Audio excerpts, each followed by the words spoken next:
And it's going to be a little different from what I normally do. You can see I don't have any notes in front of me today, and there's a reason for that. Most of the time, I like to really dig in and let go, not just verse by verse, but word by word, just look at all of the details. Perhaps too much details for some people. But I'm very uncomfortable with that as we get into chapter 6, because this is it. This is the end of the world. This is hell on earth. And in much the same way as studying the Holocaust, there's only so much detail a mind can take. And so we are going to just do a lot of reading today, reading the material.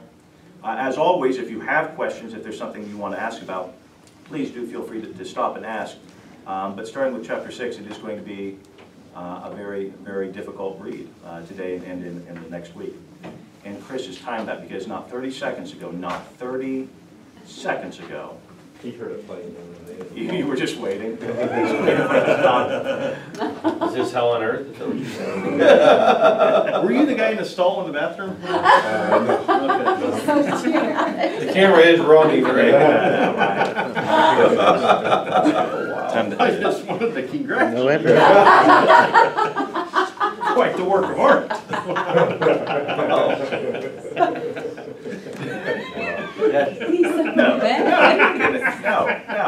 No. This has gone south in a hurry. So we are going to start in chapter 5. And again, the scene is in heaven here. If somebody would like to start with chapter 5 and then just read, how about the first 7 verses? 1 through 7.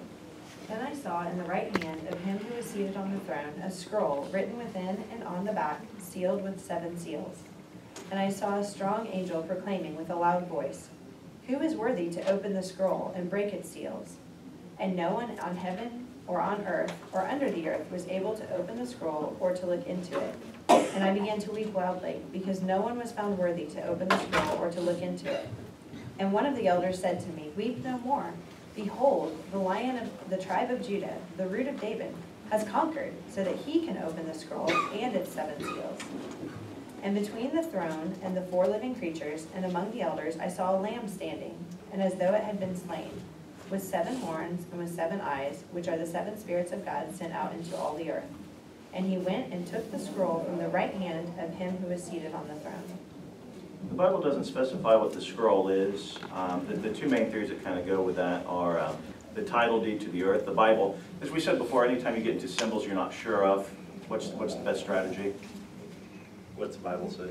Look in other places in the Bible to see if they're explained. There is another place in Jeremiah, we're not going to read it now, but if you're interested, just for citing my sources, Jeremiah chapter 32 does talk about something similar with a scroll, and that is a title deed. And then the other idea is that Roman wills at the time were sealed 7 times. So I don't think the 2 are mutually exclusive. I would say that this is God willing the title deed of the earth to his son Jesus. It is sealed with 7 seals, and as the seals begin to break, hell is unleashed on earth. In the closing verses there we read about 7. He was said he had, this is verse 6, he had 7 horns, 7 eyes, 7 spirits of God. We know that in the Bible the number 7 represents perfection. Okay. Anything I've missed there? So in the verse 1, it talks about the right hand of him who sat on the throne, which I thought was Jesus, and then we got the Lamb coming in later. Are these 2 separate people? I would take, and it doesn't specify, I would take the one seated on the throne as God the Father, because you're right, it says the Lamb who couldn't be anyone but Jesus coming to take it from his hand. He's saying that you said on the right hand. Oh, in the right hand. The scroll's in the right hand. Yeah, I got it. Okay. I just thought, yeah, Jesus was on the throne earlier, but maybe that was like 7 weeks ago, so it's hard to remember. Sometimes it is, isn't it? Sometimes it is. How does a lamb stand like a slain?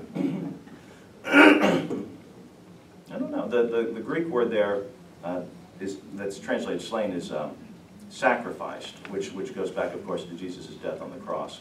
I don't know what a sacrificed lamb would look like when it is standing up, but apparently that's what John saw, and he is trying to describe it. In fact, you notice he uses the word like. You're going to see that a lot as we go through these next couple of chapters. Could you imagine what it's like to be John right now? He's taken up in the Spirit, and he sees things thousands of years in the future, and he has no words for it. And he just does the best job he can, and so you're going to notice words like and as he just does as much as he can to describe with words someone who lived 2,000 years ago, these images that are coming in front of him. All right, let's keep going with verse 8. If someone would like to pick up there and finish off the chapter.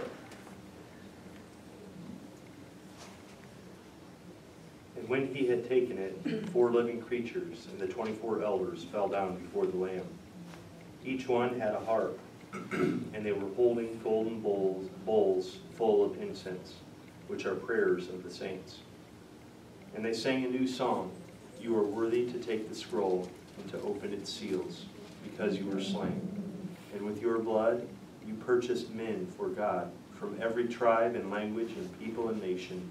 You have made them to be a kingdom and priests to serve our God, and they will reign on earth." Then I looked and heard the voice of many angels, numbering thousands upon thousands, and 10,000 times 10,000. They encircled the throne, and the living creatures and the elders. In a loud voice they sang, "Worthy is the Lamb who was slain, to receive power and wealth and wisdom and strength, and honor and glory and praise." Then I heard every creature in heaven, and on earth, and under the earth, and on the sea, and all that is in them, singing, "To him who sits on the throne and to the Lamb be praise and honor and glory and power forever and ever." The 4 living creatures said, "Amen," and the elders fell down and worshipped.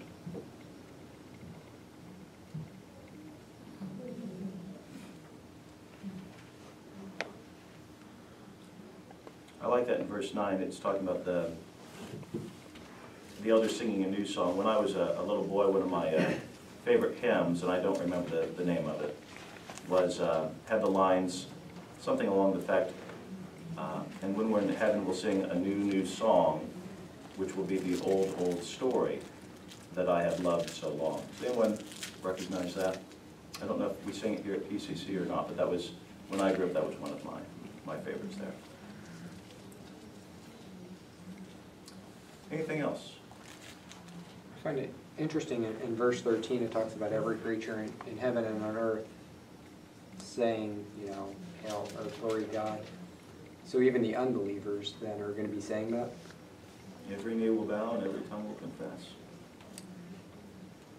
Doesn't mean repenting, as we're going to see that. You would think with all of the things that are about to happen that God would finally get people's attention. But we will see the human response to the judgment that's about to come. So this is acknowledgement, not acceptance.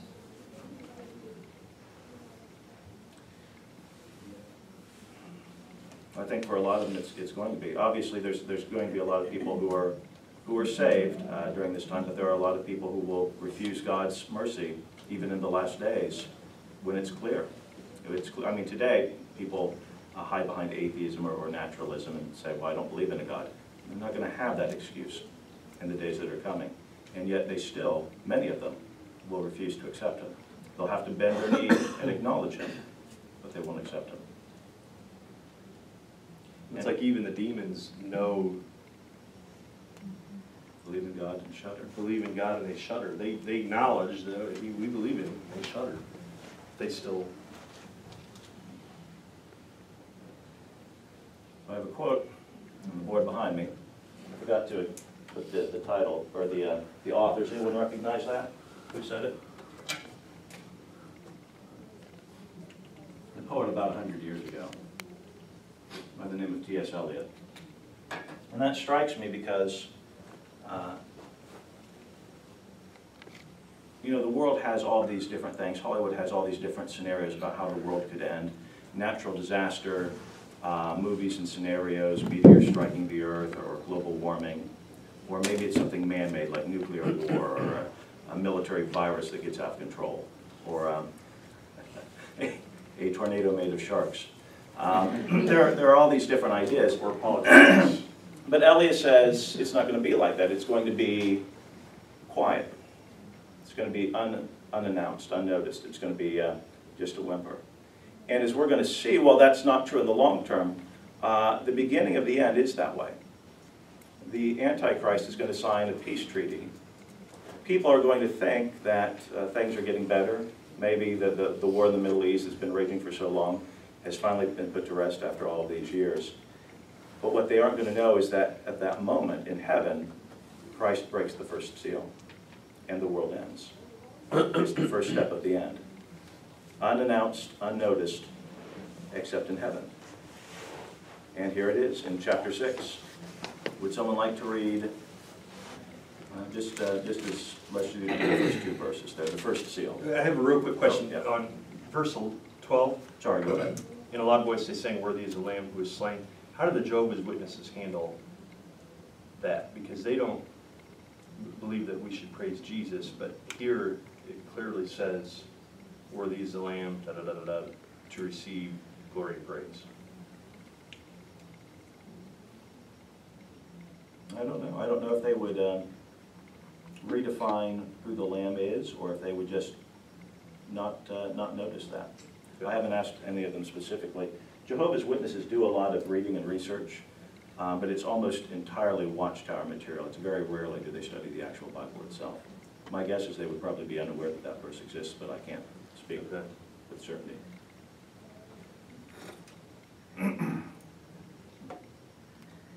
So the four horsemen of the apocalypse, not just Notre Dame players, here we go, verse 1 and 2. I watched as the Lamb opened the first of the seven seals. Then I heard one of the four living creatures say in a voice like thunder, "Come." I looked, and there before me was a white horse. Its rider held a bow, and he was given a crown, and he rode out as a conqueror bent on conquest. As we go through these next few chapters, there's going to be a lot of symbolism. There is no agreement among interpreters, among commentators, as to the correct interpretation for many of these things. I will share what my personal thoughts are, but that's all they are. That's just my personal thoughts. I see this as the Antichrist. It fits in with him signing a peace treaty. He has a crown, so he is a conqueror, but his bow, as far as we know, is empty. There's no arrows, there's no mention of quiver. He conquers without war. It's a bloodless victory, as would seem to fit with him signing the peace treaty there, and it would also fit with the timing. But this peace treaty, whether this is the Antichrist pictured or not, it doesn't last. It doesn't last. It's the first step in the judgment of the earth, but it's followed by the second seal and the second horseman. Would someone care to read 3 and 4? When the Lamb opened the second seal, I heard the second living creature say, "Come." And then another horse came out, a fiery red one. Its rider was given power to take peace from the earth and to make people kill each other. To him was given a large sword. And people might say, well, now, Dan, we've had war before. I mean, how many wars were there just in the 20th century? World wars, in fact. But the wars we're talking about here are on a magnitude unknown in human history before. We'll get to the numbers in a little bit. In a little while, and I'll explain what I mean by that. But that is the second seal. It is war. War is coming. The third seal, 5 and 6. When the Lamb opened the third seal, I heard the third living creature say, "Come." I looked, and there before me was a black horse. Its rider was holding a pair of scales in his hand. Then I heard what sounded like a voice among the four living creatures, saying, "A quart of wheat for a day's wages, and 3 quarts of barley for a day's wages, and do not damage the oil and the wine." Who's this third horseman?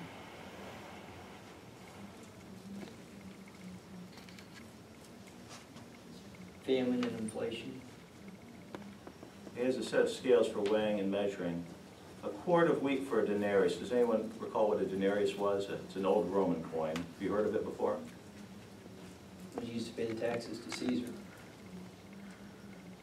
I noticed say it was the equivalent of a day's wage. One share. It's what an average worker would make in one day. So you work a whole day, and you have, for you and your family, 1 quart of wheat, or 3 of barley, which was, my understanding is the barley would have been used for animals. So you can feed one person in your family, or you can resort to eating what the animals eat and get 3 quarts of that. The last phrase there, not harming the olive oil and the wine, isn't explained why God says to do that. Some people say that, well, the poor people will be suffering, but the rich people, because oil and wine are kind of symbols of the rich and the wealthy, the rich people will be okay. And I think that's a possible interpretation, but in light of this is God's judgment on mankind, I don't think that fits as well. I take that as a, in the midst of this famine, all of the niceties of life, all of the luxuries will still be there while you're starving to death. And it's just kind of a horrible reminder. You've got all these wonderful things around you, all these luxuries, but you can't feed yourself. I think that's more fitting with the context that we have here. Again, that's just my thought, my opinion on that. But this is a terrible time. It's almost like mockery. You can have food, but don't hurt the wine. Leave the luxuries alone, but take away their necessities. I think so. I think that's what he's saying. And notice that that would follow from war. After a massive war on the earth, you would have famine, you would have rationing, you would have food shortages. That fits. And then the last horseman, verses 7 and 8.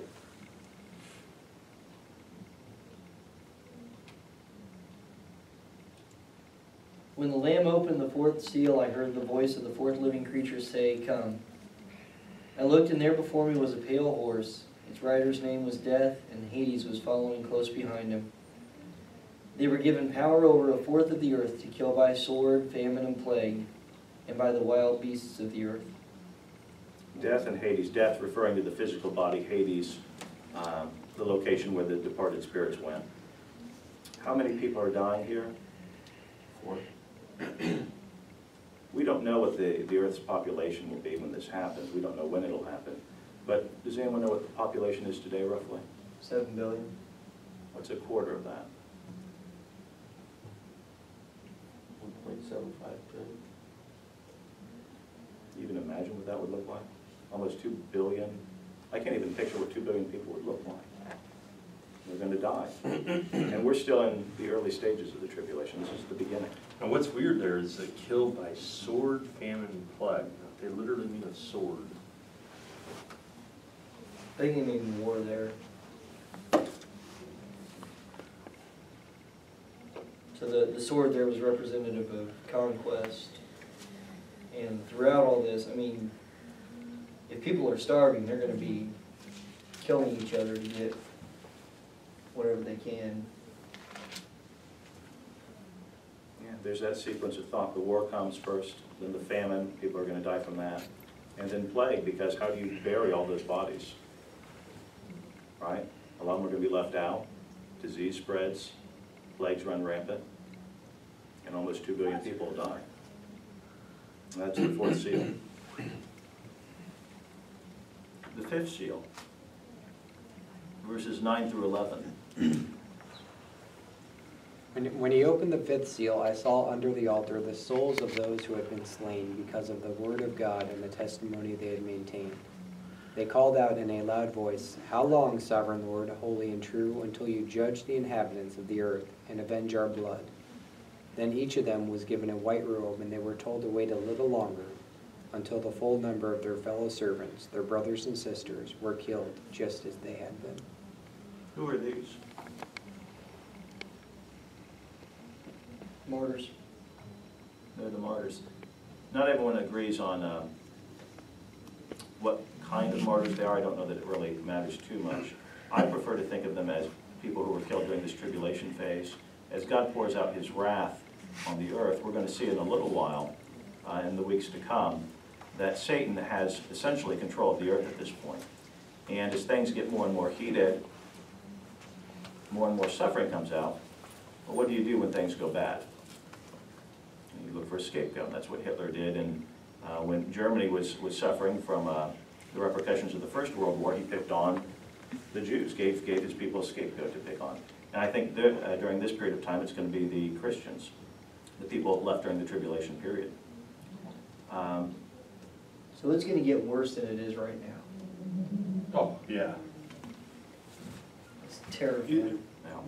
I've read this multiple times and I've never caught this, Dan, going back to verse 8. Yeah. if I'm reading that right at the end of that, the animals of the, some of the animals of the earth will be eating humans and killing them. That's what it says. I mean, it's gonna get ugly. Wild beast of the earth. Anybody else see that? Yeah, I mean, I've heard news stories of bears killing people lately, and that's straight what I went to, like, what is this? I can't imagine. Well, they're gonna be hungry too, evidently. Well, they'll be hungry if there's a bunch of sick people lying around. Yeah.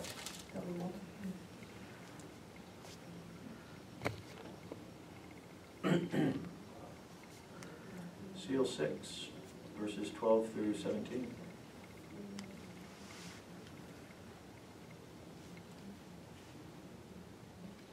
I watched as he opened the sixth seal. There was a great earthquake. The sun turned black like sackcloth, made of goat hair. The whole moon turned blood red. And the stars in the sky fell to the earth, as late figs drop from a fig tree when shaken by a strong wind. The sky receded like a scroll rolling up, and every mountain and island was removed from its place. Then the kings of the earth, the princes, the generals, the rich, the mighty, and every slave and every free man, hid in caves and among the rocks of the mountains. They called to the mountains and the rocks, "Fall on us and hide us from the face of him who sits on the throne, and from the wrath of the Lamb. For the great day of their wrath has come, and who can stand?" Thank you, Rhonda. Oh, that's good. An earthquake, the sun turning black, the moon turning red like blood. Some people, again, in trying to interpret what this sixth seal is, have suggested various things. Perhaps nuclear warfare, the bombs shattering the earth, creating the earthquake, the fallout blocking up the sun and the moon. It's all speculation. I don't know. I have read a lot of things, and the truth is nobody knows for certain. My preference, though, is to see this not as a man-made thing, because I think, while God certainly in the past has used humans to attain His will, I think that this closing chapter of life on earth is going to be all God. He wants people to know that it's Him. I don't think He's going to work through intermediaries as He has in the past. Whatever this represents, I think is going to be supernatural.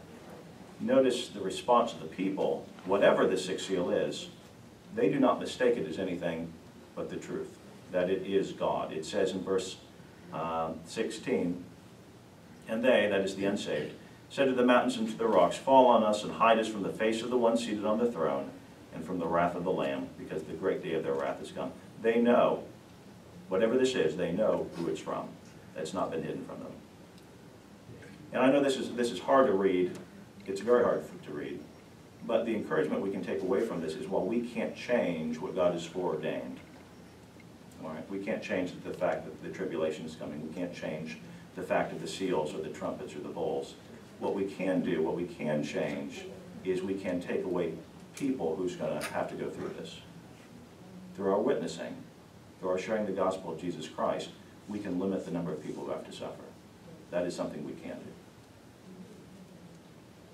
This is a technicality, I guess, but in verse 14 where it says that the mountains will be removed, and then in 15 and 16 when the kings are hiding in the mountains, Well, removed from their place. So they're not going to be taken off the earth. They're still going to be there, but they're all going to be shifted. Maybe due to the earthquake. The geography of the earth is going to be a lot different. We'll see that, especially as we move out of the tribulation period and into the millennial kingdom, we will see that the way the Bible speaks of that time period, they speak of a Middle East that we don't know today. The geography is much, much different. But we're not quite there yet. Not quite there. Another question in verse 17, starting in verse 16, "They," the unsaved, "called to the mountains and the rocks, 'Fall on us and hide from us, and hide us from the face of him who sits on the throne and from the wrath of the Lamb.'" Get that makes sense. Verse 17, "For the great day of their wrath has come." They're saying this, so that doesn't make sense to me. The unsaved are saying this, they're saying for the great day of their wrath as meaning somebody else. Yeah, it's the God and the Lamb. Oh, there, got it, okay. Yes, got it. They're talking about the object bringing the wrath, not the object being subjected to the wrath. Got it. Thank you. And this is going to be a common theme that we keep saying as the judgments roll on. What's the reaction? What's the reaction of the people we just read? You know, they know God exists, and yet they aren't repenting. They aren't saying that they're sorry. They're not trying to make amends. They're not trying to turn their life around. Instead, and it's not clear from this verse, it will be later on, they're still continuing on in their sins. They're still holding on to the things that have condemned them in the first place. They want to be saved from death, but they don't want to answer for their sins. They don't want to repent of their sins. They continue on in it, which is perhaps the saddest thing of all. There are 7 seals. 6 of them have been broken. There's one left holding the scroll together. We're going to enter in now in chapter 7 into a bit of a break, a parenthesis. The 7th seal will be opened in a moment. But for right now, John has his attention taken by something else, which we'll read about now in chapter 7. Would somebody like, unless there are questions, I should pause. Questions from chapter 6 and the seals? What are the theories about the stars falling to the earth? There's a ton. Missiles, some people see it as missiles. They don't see it as the actual stars. Stars, literal stars would probably be too large, most because a star is a sun, and that would be too large for multiple ones to hit the earth. Others would see it as meteors. The Greek language, when it uses stars, it doesn't use it as specifically as we do. A star was any heavenly body, so a meteor or a comet could literally be spoken of as a star in the original language. We'll also see later on yet another theory. When the Bible uses the word star, sometimes it refers to heavenly beings, angels or fallen angels. And so these could be either angels or fallen angels coming to the earth to increase the havoc. So there's all kinds of theories out there, literal and figurative both. Could be satellites. Or they could be satellites. Yeah. There's a lot up there. How many satellites are up, do we know? Somebody knows. Not me.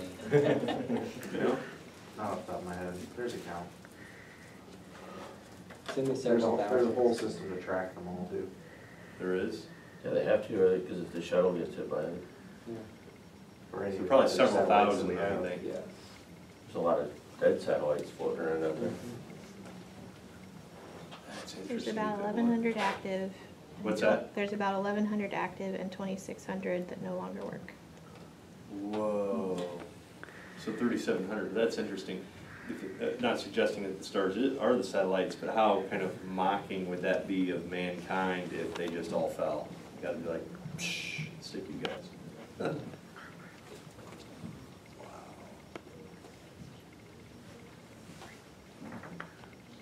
lot of satellites. The close of chapter 6, the condemned asked a question. They said, who is able to stand? In this day of God's wrath and the wrath of the Lamb, who's able to stand? And chapter 7 is going to answer that question. Who is able to stand? Let's go ahead and read in chapter 7, verses 1 through 8.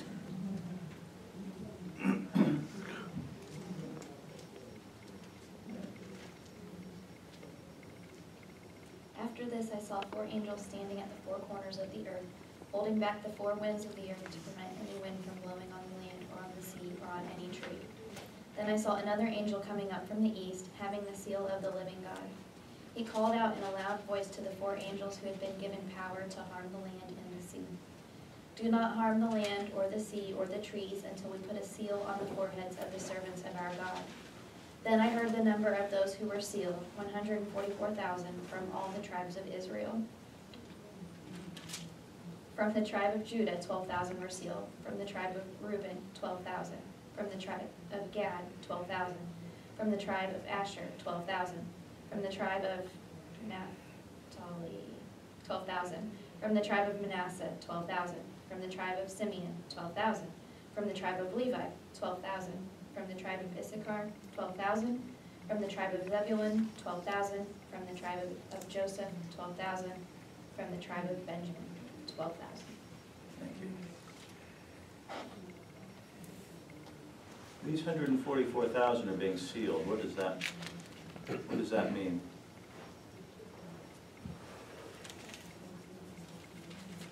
Put a mark on our forehead? We're going to see that God and Satan both use marks or seals during this tribulation age. It's important to know, I think, what exactly that entails. What does a seal represent? This act is meaningful. Protection? A seal means protection. It also means Ownership. It also means ownership. I think both of those are in view here. You were sealed, and the New Testament, by the way, says that we're sealed with the Holy Spirit, doesn't it?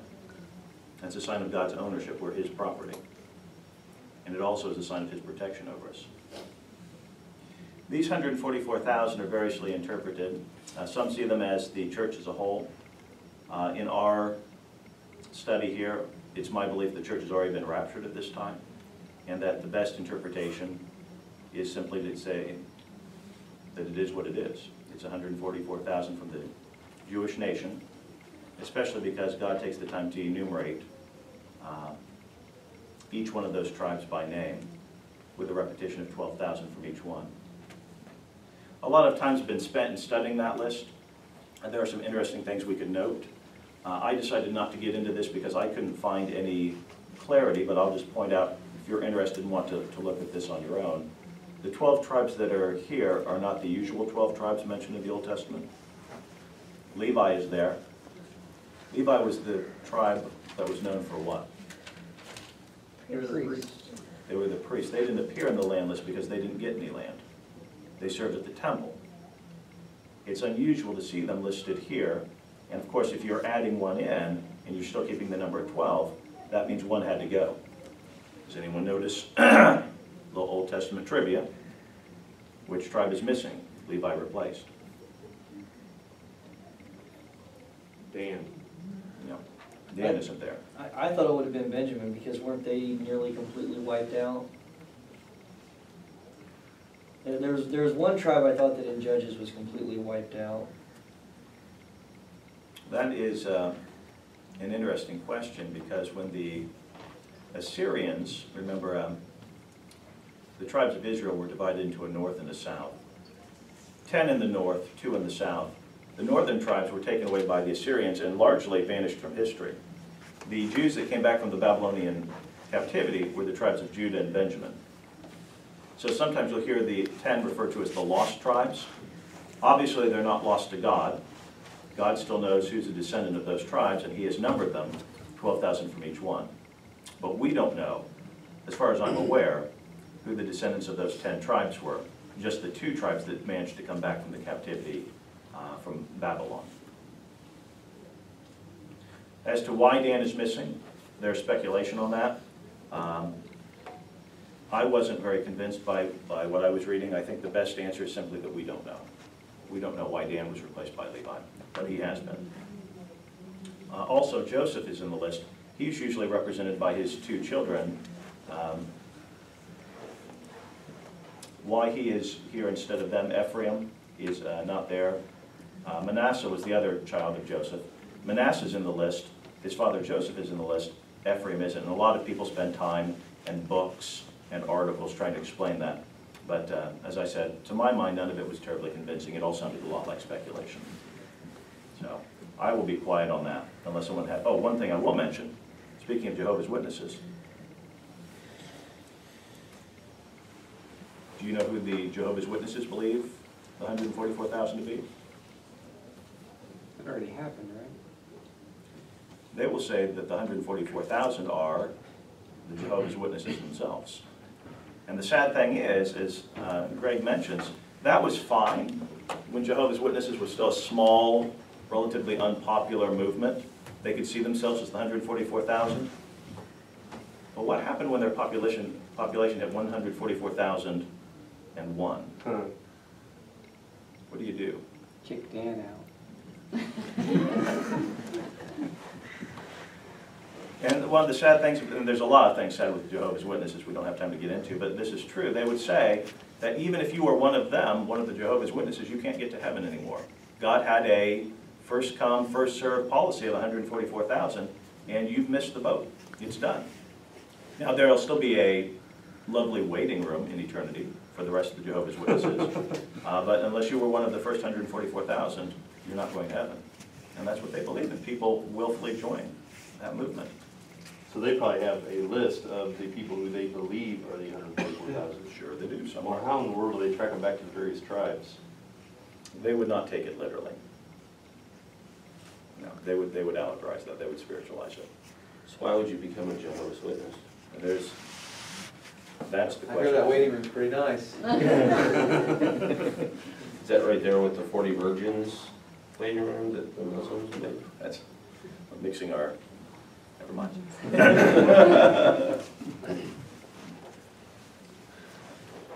We are just about out of time. Well, why don't we stop reading there? Are there any questions on what we've read up to this point? Anything we want to talk about? Why leave them on earth and seal them as yours instead of just taking them out of that? I will give the answer as I envision it, and this again is my interpretation, it's the premillennial one. And that is that during the church age, anyone who believes in Jesus Christ is a member of the church, whether you are a Jew or a Gentile. But a time is coming that we call the rapture, when the church will be caught up to heaven before the tribulation. And those that are left behind, Jew and Gentile, will be unsaved. But this is a period of 7 years, and I am sure that the sight of millions of Christians rising up into the air is going to change a lot of people's minds. And there's going to be a lot of people who come to faith in Christ during this time of tribulation. Not everyone, but some will. This will be the time, the Bible has prophesied about Israel. Israel was always in rebellion against God, and then they would come back to him. And then they'd go into rebellion again, and then they'd come back. We read in the book of Romans, God's prophecy that there is coming a time when all of Israel will be saved. That there's a day of redemption coming for them as a nation. And I would suggest that it happens during this time when they realize that Christ really was their Messiah. The one that they are still waiting for. And they are still waiting. The Jews are still waiting for their Messiah. And they're going to realize at that point in time that he was him, and that the nation as a whole will turn back to him. But the rapture's already occurred. So they're on earth during this time. God still seals them, showing his protection and his ownership, but he also does it for another reason. What was the purpose of Israel in the Old Testament in the first place? They didn't always live up to it. In fact, often they didn't live up to it. But what was the purpose? Why did God pull one nation out of all the nations on the earth in the first place? In order to speak for him, represent him. And they're to be his people. As we are as the church. That was their job. And I see a fulfillment of that. That finally, they will once again be living up to their calling that God had asked them to do all those millennia ago. Finally, it will happen. There will be 144,000, 12 from each tribe. And they will be God's witnesses to the people living here during this time. Most of them will be killed, martyred. Dan, do you think the Antichrist will trick them into thinking that he is their Messiah? I think that the Antichrist, and we'll get more into him later on in the book, without a doubt, there are going to be a lot of people that are deceived and follow him. As for these 144,000, I don't think so. I believe they'll be true followers of Christ as we are today, and that they won't be deceived by that. But again, I'm speculating here.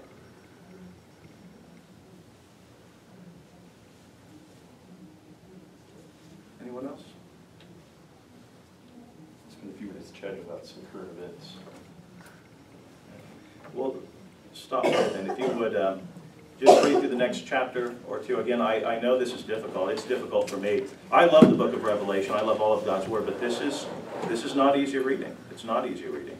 The good news is there's hope. There are better times ahead, and we will get to end on a positive note. The last thing we'll be taking a look at is heaven and the eternal state. But until we get to there, we have to go through this study of the tribulation first. One of the